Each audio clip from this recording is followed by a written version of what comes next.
ಶಕ್ತಿವಂದನಾ ಅಭಿಯಾನದ ಮೂಲಕ ಇಡೀ ದೇಶದಲ್ಲಿರ್ತಕ್ಕಂಥ ಸ್ವಸಹಾಯ ಸಂಘಗಳು NGOಗಳು ಕೇಂದ್ರ ಸರ್ಕಾರ ಯೋಜನೆಗಳು ಇವತ್ತು ನರೇಂದ್ರ ಮೋದಿಜಿಯವರ ಯೋಜನೆ ಇವತ್ತು ಮಹಿಳೆಯರ ಒಂದು ಸಬಲೀಕರಣ ದೃಷ್ಟಿಯಿಂದ ಅನೇಕ ಯೋಜನೆಗಳನ್ನು ಕೊಟ್ಟಿದ್ದಾರೆ.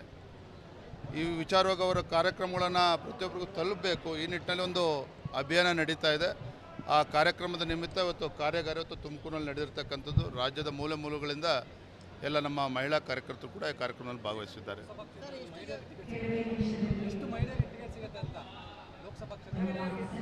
ಬರೋದ್ರಿಂದ ನಿಮ್ಮ ಪ್ರಶ್ನೆ ಉತ್ತರ ಸಿಗ್ತದೆ.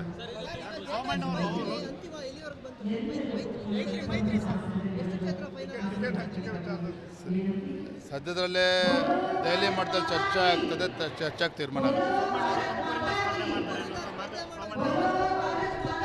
ಕೇಂದ್ರದ ವರಿಷ್ಠರು ಒಪ್ಪಿಗೆನ ಸೂಚಿಸಿದ್ರು. ನಮ್ದು ಯಾರ್ದೇನು ಅಭ್ಯಂತರ ಇಲ್ಲ. ಅವರೊಬ್ಬರು ಹಿರಿಯರಿದ್ದಾರೆ, ಸೋಮಣ್ಣವರು ಹಿರಿಯರಿದ್ದಾರೆ.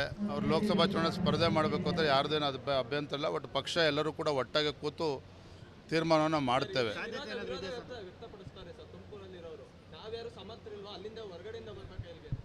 ನೀವು ವ್ಯಕ್ತಪಡಿಸಿದ್ದಾರೆ ಅಷ್ಟೇ, ನಮ್ಮ ಪಕ್ಷದ ಮುಖಂಡರು ಯಾರೂ ಕೂಡ ವ್ಯಕ್ತಪಡಿಸಿಲ್ಲ. ನೋಡಿ ಒಂದು ಮಾತನ್ನು ಸ್ಪಷ್ಟಪಡಿಸ್ತೇನೆ. ರಾಜ್ಯದ 28 ಲೋಕಸಭಾ ಕ್ಷೇತ್ರಗಳು ಯಾರು ಅಭ್ಯರ್ಥಿ ಆಗಬೇಕು ಅನ್ನೋದನ್ನು ಆ ಕಾರ್ಯಕರ್ತರ ಒಂದು ಅಭಿಪ್ರಾಯದ ಮೇರೆಗೆ ಕೇಂದ್ರದ ವರಿಷ್ಠರು ತೀರ್ಮಾನ ಮಾಡ್ತಾರೆ. ಅದು ತುಮಕೂರು ಇರ್ಬೋದು, ಬೇರೆ ಇರ್ಬೋದು.